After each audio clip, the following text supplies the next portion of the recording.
지질학을 전공한 존 메칼이라는 사람이 있었습니다. 석유가 매장되었다는 그런 가능성을 믿고 많은 사람들이 발굴하다가 포기한 폐광을 이 지질학자가 발견했습니다. 자기가 보기에는 틀림없이 많은 석유가 매장된 게 맞은 거예요. 그래서 많은 사람들이 발굴하다가 포기했지만 내가 한번 도전해 보겠다. 그런 마음으로 이제 그 폐광을 헐값에 샀습니다. 그런데 많은 사람들이 말도 안 된다, 미쳤다, 정신 나갔냐 하는 거예요. 돈 많은 사람들도 발굴하다가 포기한 거를 왜 돈도 없는 가난뱅이가 그 폐광을 인수했는가, 그러면서 무모한 짓이다, 쓸데없는 짓이라고 이제 비난을 퍼부었습니다. 단 한 사람도 그를 이해하고 돕는 사람 없었습니다. 그러나 그는 확신했기에 어렵게 사람들을 설득해서 이제 작업에 들어갔습니다. 그런데 600피트를 파내려가도 석유가 나올 기미가 없는 거예요.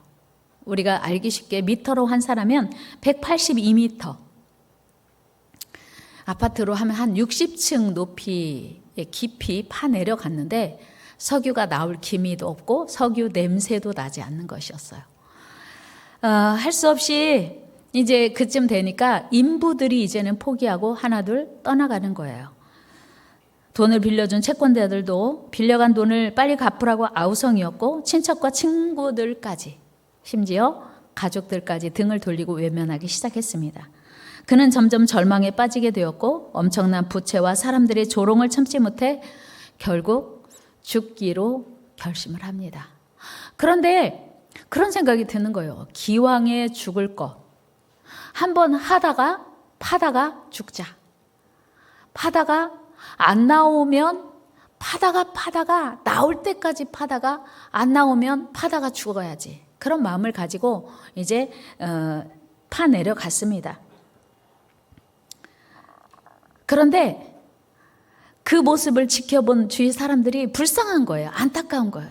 저렇게 혼자 애를 타니 우리가 좀 도와주자, 그런 마음이 들어서 하나둘 협력하기 시작하는데 불과 70피트, 약 21m 정도를 파내려가니까 바로 석유 냄새가 나기 시작하는 거예요. 와, 드디어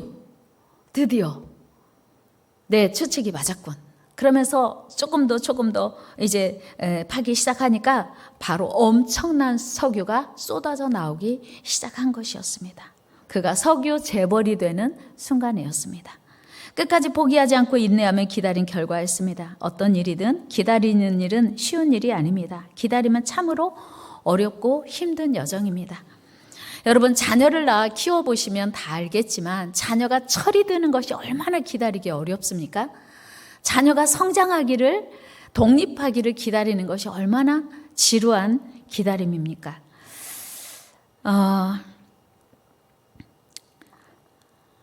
부모의 기다림은 끝이 없는 것 같습니다.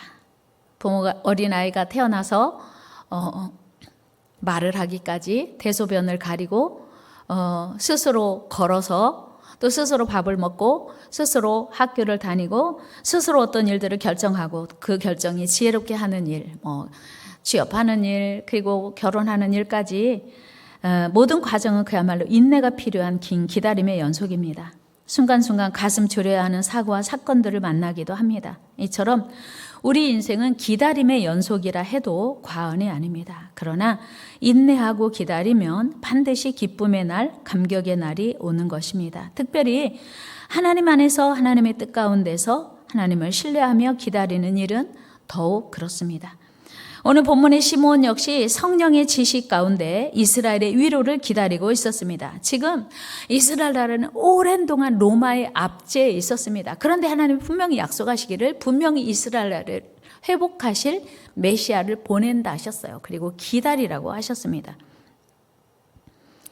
그래서 시므온은 지금 하나님께서 메시아를 보내셔서 이스라엘 나라를 로마의 압제에서 회복시키시고 영화롭게 하실 그 말씀을 믿고 기다리고 있던 차였습니다. 우리 이사야 25장 9절 말씀 같이 한번 읽습니다. 시작. 그날에 말하기를 이는 우리의 하나님이시라. 우리가 그를 기다렸으니 그가 우리를 구원하시리로다. 이는 여호와시라. 우리가 그를 기다렸으니 우리는 그의 구원을 기뻐하며 즐거워하리라 할 것이며. 기다리라고 했어요. 하나님이 기다리라고 했으니 그 약속 믿고 시몬은 지금 기다리고 있는 것입니다. 그런데 많은 유대인들은 말라기 선지자 이후 무려 400년 동안이나 선지자도 없었고 계시도 없었어요. 그러니까 이미 하나님이 우리 민족을 사랑하시지 않나 봐. 하나님이 우리 민족을 버리셨나 봐. 그리고는 떠나갔어요. 그리고 세속에 물든 타락한 삶을 살기 시작했습니다. 더 이상 인내하지 못하고 하나님의 약속을 포기한 채 그들은 타락하기 시작한 거예요. 또 어떤 이들은 무력으로 로마를 이제 정복하고자 무기를 가지고 로마에 항거하기도 했습니다. 그러나 하나님의 사람 시므온은 하나님의 약속을 굳게 믿고 인내하며 기다렸습니다. 사실 시므온도 이처럼 오래 기다리기 쉽지 않았습니다. 나이가 점점 많아지고 눈도 흐려지고 체력이 예전 같지 않자 정말 내가 이제 죽을 날이 가까웠는데 도대체 메시아는 언제 오신단 말인가, 그러면서 이제 초조하게 메시아를 기다렸던 차였습니다. 더구나 로마 박해는 점점 더 극심해져 가고 있는 상황에서 언제까지 기다려야 되는지 시므온의 마음도 초조해질 수밖에 없었습니다. 그러나 시몬은 하나님의 약속을 굳게 붙들고 포기하지 않고 기다린 것입니다. 오늘 본문에서 시몬이 포기하지 않고 기다릴 수 있었던 이유를 분명하게 밝히고 있습니다. 그 이유는 오늘 본문 25절입니다. 우리 같이 한번 읽겠습니다. 예루살렘에 시몬이라 하는 사람이 있으니 이 사람은 의롭고 경건하여 이스라엘의 위로를 기다리는 자라. 성령이 그 위에 계시더라. 아멘. 시몬이 나이가 먹고 눈이 어두워지고 육체가 예전 같지 않지만 기다릴 수 있었던 이유는 성령의 위로가 시몬에게 있었기 때문이었어요.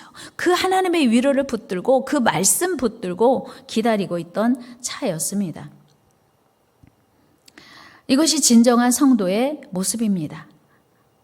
여러분, 우리가 하나님을 믿으면서 하나님을 향한 여러 가지 소망을 간구합니다. 그때 우리의 마음속에 어떤 생각이 듭니까? 도대체 언제까지야? 언제까지 하나님은 우리를 기다리게 하실 참이야? 언제 하나님의 약속이 이루어진단 말인가? 언제 하나님의 은혜가 우리에게 이루어진단 말인가? 하고 때로는 낙심하고 절망하고 좌절하고 싶을 때가 참 많지 않습니까? 그러나 시므온은 끝까지 하나님의 약속을 붙든 것 때문에 온 인류의 구세주 예수님을 품에 안았어요. 이런 기쁨과 영광이 또 어디 있겠습니까? 개인으로도 영광이지만 가문의 영광인 거예요. 온 인류의 구세주 예수님을 누가 품에 안아볼 수 있겠습니까? 유대인들은 보통 아기가 태어나면, 특별히 그 장자가 태어나면 유월절 은혜를 기억하며 출애굽 당시에 애굽의 모든 장자가 죽던 날 이스라엘의 장자를 살려주신 것을 기억하여 장자가 태어나면 성전에 데리고 가서 헌신예를 합니다. 마침 예수님이 그 헌신예를 하기 위해서 이제 성전에 온 거예요. 그 예수님을 시므온이 성전에서 기다리다가 만났고 그리고 품에 안은 것입니다. 여러분, 그리고 그 시므온은 이스라엘의 해방자, 이스라엘의 구원자 예수 그리스도를 만나고 너무나 기뻐서 하나님을 찬양했어요. 나같이 비천한 그리고 연로한 사람에게 메시아를 만날 수 있는 은혜 주신 거 감사합니다. 그리고 만날 뿐만 아니라 품에 안을 수 있는 영광 주신 거 감사합니다. 그렇게 하나님을 찬양한 거예요. 여러분, 오늘 우리도 하나님의 은혜, 하나님의 약속을 신뢰하며 끝까지 인내하며 기다릴 수 있기를 축복합니다. 이것이 진정한 성도의 모습이에요. 사실 예수님 시대에도 예수님을 믿고 기대하고 따르던 자들이 많았습니다. 그러나 사실 그들의 기다림은 예수님의 제자들조차 예수님 때문에 세상의 어떤 이득, 예수님을 따라다니면 배고픔도 해결되고 질병도 치유되고 어떤 문제든지 다 해결되는 걸 보았거든요.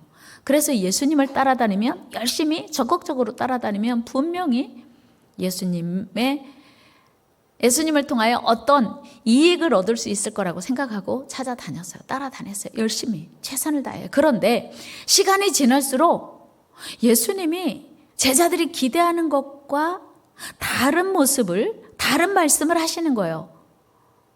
예수님이 로마로부터 이스라엘 나라를 회복시키실 거라고 믿었는데 가능성이 안 보이는 거예요. 가장 눈치가 빠른 가룟유다가 그래서 예수님 따르는 걸 포기하고 은 30에 예수님을 내어주게 됩니다. 여러분, 가룟유다 그 이름은 예수님을 끝까지 따르지 못한 이유로, 그리고 예수님을 은 30에 팔아버린 이유로 오고 오는 세대의 부끄러운 이름이 되었습니다. 사랑하는 여러분, 여러분은 신앙생활이 무엇이라고 생각하십니까? 여러분이 생각하는 신앙생활은 무엇입니까? 신앙생활이란 끊임없는 기다림의 연속입니다. 한번 해봅시다. 신앙생활은 기다림의 연속이다. 그렇습니다. 신앙생활은 기다림의 연속이에요. 그래서 잘 기다리는 사람이, 하나님의 약속을 붙들고 끝까지 기다리는 사람이 승리하고요, 끝까지 기다리는 사람이 복을 받는 것입니다.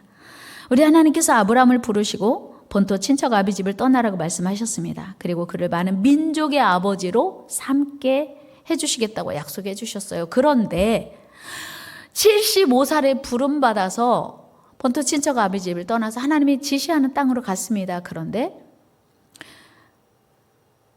열국의 아버지, 많은 민족의 아버지가 되기는커녕 자기 자식도 한 명이 없는 거예요. 그러니까 아브라함은 이러다가는 열국의 아버지는커녕 아버지라는 말도 못 듣겠다고 자기 몸종 하갈을 통해서 이스마엘을 낳습니다. 그런데 하나님은 아니라고 하시는 거예요. 아니야, 그거 아니야. 그 방법 틀렸어. 그러면 어떡해요? 그래서 또 기다리고 기다리다가 마침내 하나님을 부르시고 약속을 받은 25년이 지난 후에야 100세가 될 때에 하나님이 약속하신 이삭을 품에 안습니다. 창세기 21장 5절 말씀 같이 읽어요. 시작. 아브라함이 그의 아들 이삭이 그에게 태어날 때 100세라. 하나님은요, 나이가 중요하지 않아요. 하나님, 저 이제 곧 100세 돼요. 하나님, 저 너무 육체가 약해져서 힘이 없어요. 이제 하나님의 사명을 감당할 수 없을 것 같아요. 저 어떻게 하죠? 해도 소용없어요. 하나님은요, 하나님의 때가 돼야 하나님의 계획이 이루어지는 거예요. 우리가 급해도 소용없어요. 하나님은요, 그래서 우리를 하여금 늘 기다리는 훈련을 하십니다. 하나님은요, 노아에게 방주를 지으라고 했지요. 그런데 그 노아가 방주를 지으라고 부름받을 때가 언제냐면 500세예요. 몇 살이요? 500살. 우리 창세기 5장 32절로 한번 가볼까요? 시작. 노아는 500세 된 후에 셈과 함과 야벳을 낳았더라. 방주를 지으라고 하는 명령을 받을 때가 이미 함과 야벳을 낳을 때, 셈, 함, 야벳을 낳았을 때고, 그래서 그때가 500세였어요. 그런데 방주를 만들어서 물에 띄운 날이 언제였냐면 600세였어요. 우리 창세기 한번 말씀 읽어볼까요? 시작. 홍수가 땅에 있을 때 노아가 600세라. 그러니까 적어도 100년 동안을 그 약속 하나, 하나님의 약속, 온 세상을 물로 멸망시키려는 약속 하나 붙들고 100년 기다린 거예요. 와, 진짜 하나님 대단하십니다. 하나님은요, 기다리게 하시는 고수예요, 고수. 여러분, 사람이 변하기를 기다려도 참 쉽지 않게 안 변하잖아요. 그런데 하나님은요, 기다리게 하시는 고수예요. 모세는 또 어떻습니까? 그는 나이 40에 자신의 힘으로 이스라엘을 애굽에서 구원하고자 아주 열정을 다했어요. 그러나 하나님은 그로부터 무려 40년이 지난 후에야 모세는 벌써 포기하고 이제 잊혀져가는 그때에 하나님을 부르셔서 이스라엘을 구원하라고 하는 거예요. 출애굽기 3장 10절 말씀 같이 읽어요. 시작. 이제 내가 너를 바로에게 보내어 너에게 내 백성 이스라엘 자손을 애굽에서 인도하여 내게 하리라. 이제 내가, 이 말은 뭐냐면 모세는 다 포기하고 이미 아무것도 이스라엘을 애굽에서 해방시켜야겠다는 의지가 완전히 꺾일 때, 그때가 바로 이제인 거예요. 이제. 그런데 하나님은 그때가 하나님의 때라는 거예요. 그래서 이제 내가 너를 바로에게 보낼 거야. 모세가 뭐라고 했어요? 예? 이제서요? 하나님 너무 늦었어요. 이제 안 돼요. 저 너무 늙었고요. 안 돼요. 저는 힘이 없어요. 능력이 없어요. 모세는 완강하게 거절한 겁니다. 여러분, 그러나 하나님은요, 그 안 된다고 하는 모세를 통해서 이스라엘을 출애굽시키십니다. 하나님은 어때요? 기다림의 대가이신 걸 아시겠죠? 뿐만 아니고 사도 바울 역시 다메섹 도상에서 부활의 주님을 만나고, 야, 내가 이제 주님을 위하여 열심히 복음을 전해야겠다 하고 아주 그냥 충성을 다짐했어요. 그런데 많은 사람들이 사울이 어떤 사람인가 알기 때문에 죽이려고 했어요. 자기 의지와 상관없이 사울이 하나님의 종인 걸 인정하지 않았어요. 그래서 어쩔 수 없이 자기 고향 다소에 가서 무명의 시절을 보내야 했습니다. 여러분, 우리가 기도하면 응답이 세 가지로 와요. 첫째는 즉시 응답이에요. 기도하자마자 즉시 응답. 알았어. 그런데 두 번째는요, 하나님이 안 돼. 이것도 응답이에요. 사도 바울이 자기 육체에 가시가 있어서 하나님께 기도했어요. 3번이나 기도했대요. 우리가 생각하기에는 1번, 2번, 3번으로 기도해서 거절당한 것처럼 여겨질 수 있지만 아니에요. 그게 아니고 하나님께 간절히, 어떤 분은 40일 작정 기도했다 그러고 어떤 분은 금식 기도를 오래 했다고 해요. 그렇게 3번이에요. 그런데 하나님이 안 돼 하셨어요. 내 은혜가 되게 족하다. 그래서 하나님의 응답은 종종 안 돼로 오기도 해요. 그리고 또 한 번의 응답은 기다려라 해요. 하나님 응답은 이렇게 3가지로 옵니다. 첫째는 즉시 응답, 두 번째는 안 돼, 세 번째는 기다려. 그래서 하나님의 사람들이 기다릴 수밖에 없는 거예요. 기다리면서 조급해하거나 낙심하면 안 되는 이유예요. 하나님의 인내 훈련을 통과해야 됩니다. 그런데 오늘날 현대인들은 너무나 조급합니다. 기다리지 못해요. 하나님 빨리 응답해 주세요. 하나님 빨리 축복해 주세요. 하나님 빨리 이루어 주세요. 하나님께 우리가 재촉할 때가 참 많죠. 여러분, 황금알을 낳는 거위 이야기 아십니까? 어떤 가난한 농부가 하루는 자기가 기르는 거위 우리에서 반짝반짝 빛나는 황금알을 발견합니다. 야, 이게 도대체 어떻게 된 거야? 아무리 봐도 이거 황금알 아니야? 그런데 이거 어디서 났지? 다음 날 거위 우리에 또 가보니까 반짝반짝 빛나는 황금알이 또 한 개가 있는 거예요. 오, 이거 정말 신기한데? 그리고 다음 날 또 다음 날 계속해서 황금알이 한 개씩 매일 우리에 있었던 거예요. 야, 이거 내가 키우는 거위가 황금알을 낳는구나. 이 사실을 알게 됐어요. 농부는 자신에게 찾아온 이 놀라운 행운을 믿을 수가 없었어요. 그래서 농부는 매일 아침 눈을 뜨자마자 거위 우리로 달려가서 확인을 하는 거예요. 그때마다 그는 찬란하게 빛나는 황금알을 한 개씩을 얻을 수 있었습니다. 매일같이 황금알을 얻는 재미에 푹 빠진 농부는 욕심이 생기기 시작했어요. 야, 그런데 왜 하루에 한 개씩밖에 안 낳지? 그런 생각이 드는 거예요. 하루에 10개씩 나면 얼마나 좋을까?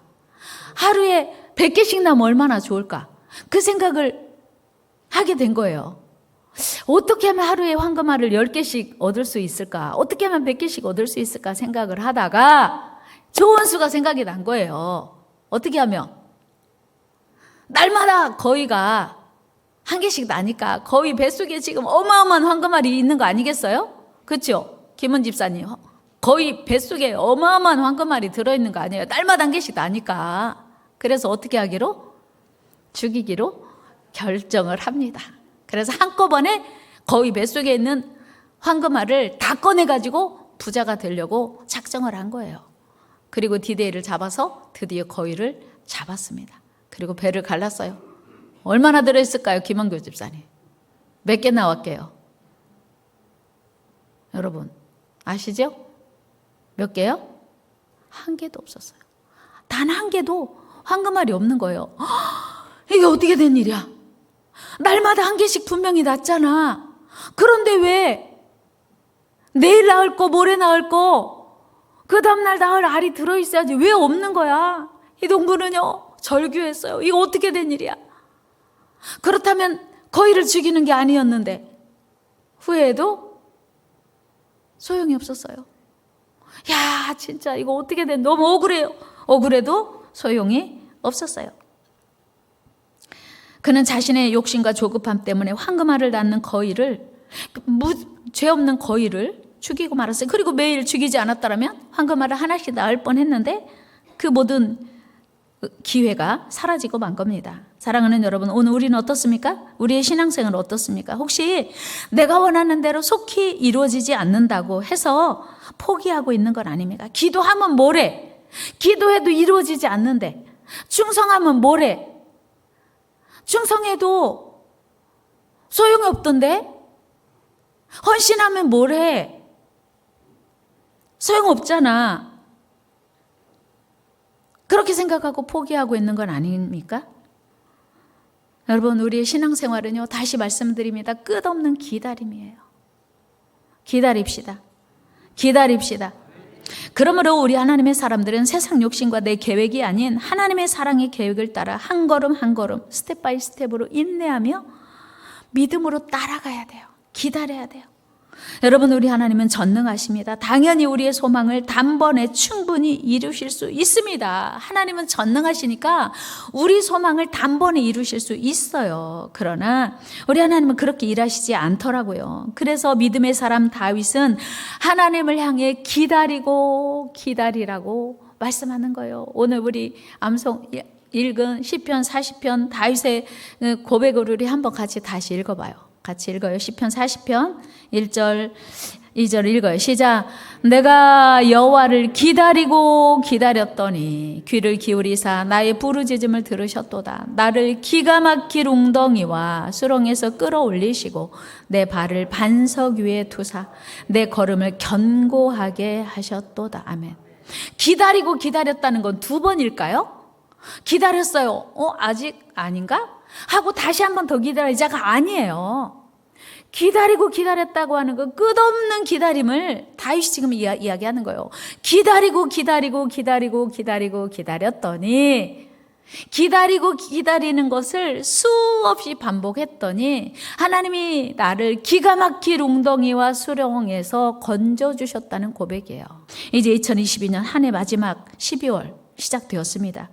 우리 인생의 마지막 날도 반드시 올 거예요. 여러분, 죄송하지만 여러분들이 이 세상을 마쳐야 하는 날이 반드시 옵니다. 우리가 실감 나지 않지만 기대하지 않지만 그날은 반드시 와요. 누가 뭐래도. 특별히 모든 것이 혼돈되고 혼란한 이 시대를 우리가 살고 있습니다. 요즘 얼마나 어렵고 힘드세요. 모든 것을 포기해버리고 싶은 유혹도 있을 수 있습니다. 그러나 우리는 시므온처럼 오직 하나님의 약속을 붙잡고 외롭지만 지루하지만 하나님을 바라보고 이 믿음의 길을 가야 합니다. 오직 하나님의 일하심을 갈망하며 고대해야 돼요. 여러분, 이 대림절에 무엇을 기다리고 있습니까? 무엇을 갈망하고 있습니까? 오늘 우리에게 가장 필요한 것은 하나님의 은혜요, 하나님의 위로입니다. 오늘 우리가 고대해야 할 것은, 우리에게 가장 필요한 것은 하나님의 은혜요. 세상 것이 아닙니다. 땅의 것이 아닙니다. 하늘의 신령한 것입니다. 우리 믿음의 사람들은 모두 하나님의 은혜, 하나님의 위로를 기다리다가 하나님의 크신 사랑과 은혜를 받아야 돼요. 여러분, 우리 믿음의 조상들이 하나님을 갈망하는 사람들은 다 받았어요. 제가 내일 저녁부터 어떻게 하나님을 간절히 사모했더니 어떤 은혜를 받았는지 이제 기도회를 통해서 같이 말씀 나누면서 은혜 받으려고요. 우리도 그렇게 갈망하려고 해요. 우리도 그렇게 인내하며 기다리려고 해요. 우리 모두 예수 그리스도의 오심을 기다리는 이 대강절에 세상의 헛된 욕망, 바람 잡는 것 같은 세상 성공이 아닌 오직 우리 삶의 주인이신 하나님의 신령한 은혜를 기다리고 갈망하여 마침내 승리하는 저와 여러분들 되기를 주의 이름으로 축원합니다.